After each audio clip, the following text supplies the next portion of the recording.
that's just a bunch of peasants out in the countryside. We know there's no rocks falling from the sky. Why? Because we know there's no rocks in the sky. Our science tells us. Right. There's no rocks up there, so how the hell could they be falling from the sky? So that's kind of not really a falsifiable thing. How can you prove there's no rocks in the sky?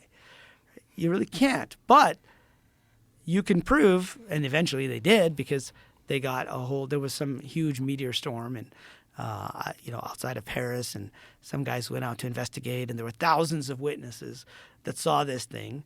And then eventually, they looked at some of the artifacts, some of the physical evidence, and then eventually they changed their model, their cosmological model about the universe.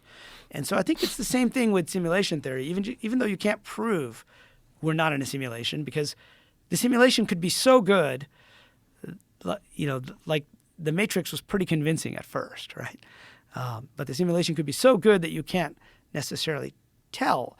But at the same time, you can design experiments which might indicate to you that there's something going on like this video game rendering idea. And there are folks out there, trying to run experiments to try to show that this is really what's happening with quantum mechanics, is that like a video game, this whole world is being rendered for us.